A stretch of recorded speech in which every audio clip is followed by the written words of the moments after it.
juga print out ya dari Telkom itu 62 detik. Nah, itu yang kita ragukan bahwa rekaman yang diperdengarkan tadi itu menurut kita nah itulah hari ini memang dikonfrontasi terkait dengan rekaman itu.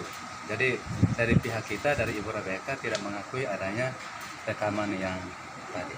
Itu prinsipnya. Selain konfirmasi rekaman per telepon, yang berkembang ada juga pertanyaan lain terkait surat kuasa. Apa ada? Oh ya, tadi surat kuasa itu muncul di pertanyaan terakhir. Prinsipnya ketika kita berbicara tentang surat kuasa, kita langsung menanyakan ke penyidik. Penyidik juga tidak pernah menerima surat kuasa kepada Jacqueline atau pihak siapapun untuk bertindak untuk dan atas nama Ibu Rebecca untuk mencairkan dana itu. Itu satu. Yang kedua, tadi juga langsung ditanyakan kepada Ibu Angel bahwa terkait dengan surat kuasa itu, beliau juga menyatakan bersama penasihat hukumnya legal dari Bukopin yang mendampingi Ibu Angel tadi juga menyatakan bahwa pihak bank juga tidak pernah menerima surat kuasa.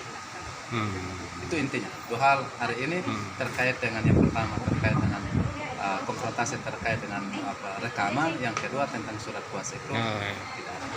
Yang durasi voicemail tadi, yang rekaman tadi dari 60 tadi ke 48? Menurut Ibu Rebecca, dan itu sudah pernah diputarkan, itu kan 62 detik. Yang tadi kan 48. 46 detik. Nah itulah kita meragukan bahwa rekaman itu prinsipnya secara hukum kita tidak mengakui adanya rekaman itu. Lalu yang kedua, bahwa tidak pernah ada surat kuasa dari Ibu Rebecca kepada siapapun termasuk Ibu Jacqueline untuk melakukan tindakan hukum atas nama Ibu Rebecca terkait dengan uang 3M. Bisa dikatakan sebagai rekayasa yang rekaman rekayasa? Apa jawaban Ibu Angel atau salah satu ibu itu soal tidak adanya surat kuasa? Ya, mereka juga menyatakan bahwa memang tidak pernah ada surat kuasa dan tidak ada di bank, tidak ada, dan di penyidik juga tidak ada. Informasi yang kita dengar katanya itu sesuai SOP. Karena Ibu Rebecca nasabah prioritas. Ya, nasabah prioritas. Jadi prinsipnya kalau terkait dengan surat kuasa diakui juga oleh Ibu Angel bahwa tidak ada surat kuasa itu. Itu prinsipnya. Jadi benar tidak ada pernyataan bahwa nasabah prioritas tidak diperlukan surat kuasa. SOP itu SOP Bank Bukopin. Oh ya, itu tadi juga disampaikan oleh Ibu Angel di dalam. Nanti silahkan di teman-teman konfirmasi ke yang bersangkutan bahwa karena beliau memang nasabah prioritas dan tidak ada surat kuasa. Prinsipnya begitu. Tidak diperlukan surat kuasa atau tidak ada surat kuasa? Tidak diperlukan atau tidak ada? Tidak diperlukan surat kuasa, tapi untuk selanjutnya bisa ditanyakan kepada yang bersangkutan. Karena itu dia punya kewenangan untuk menjelaskan itu. Tapi kita yang menjelaskan bahwa kita tidak pernah memberikan surat kuasa kepada siapapun untuk bertindak untuk bersama Ibu Rebecca terkait dengan informasi yang berkembang di media sosial tentang surat kuasa. Prinsipnya Ibu Rebecca tidak pernah memberikan surat kuasa kepada Jacqueline atau kepada siapapun untuk bertindak untuk bersama Ibu Rebecca untuk mengalirkan dana 3 miliar milik Ibu Rebecca kepada pihak.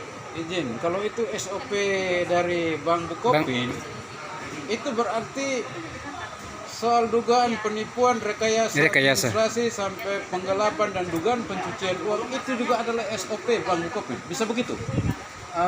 Kalau terkait dengan SOP ini kan begini, nanti sore ini akan dijadwalkan lagi untuk memeriksa kepala bank, akan menanyakan tentang ya, SOP. Karena SOP itu kan untuk internal perbankan, dan sampai hari ini saya selaku penasihat hukum dari Rebecca kalau menerima atau tidak mengetahui tentang SOP-nya mereka.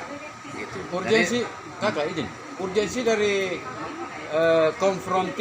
konfirmasi per telepon dalam kasus ini, urgensitasnya apa?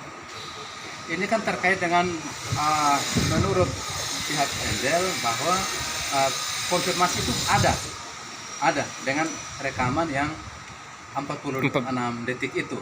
Jadi menurut kita itu tidak ada. Dua hal. Kenapa kita tidak mengakui rekaman yang 46 detik itu? Karena ada yang pertama bahwa terkait dengan durasinya. Durasinya menurut Ibu Rebecca itu adalah 62 detik, sedangkan yang diputarkan tadi 46 detik. Itu satu. Yang kedua, bahwa yang dulu pernah disampaikan itu bahwa konfirmasi pertama kan lewat handphonenya Ibu Jacqueline, bukan lewat nomor telepon kantor. Tadi itu melalui nomor telepon kantor. kantor. Oh, begitu. Soal apa bukti materi yang cukup bukti. Apakah konfirmasi termasuk materi cukup bukti? Kalau konfirmasi itu ini sudah menjadi bagian dari, maksudnya konfirmasi yang mana? Konfrontasi atau konfirmasi? Konfrontasi. Per telepon tadi. Konfirmasi telepon tadi. Iya. Ya kalau memang konfirmasi dari pihak bank kepada nasabah itu kan sudah menjadi bagian daripada prosesnya atau SOP-nya perbankan untuk ketika uang keluar kan harus dikonfirmasi apabila yang bersangkutan tidak hadir langsung di bank. Gitu. Kalau dia hadir langsung di bank kan tidak perlu konfirmasi. Tapi kalau yang bersangkutan dalam hal ini nasabah tidak hadir langsung di bank, maka harus dilakukan konfirmasi. Gitu.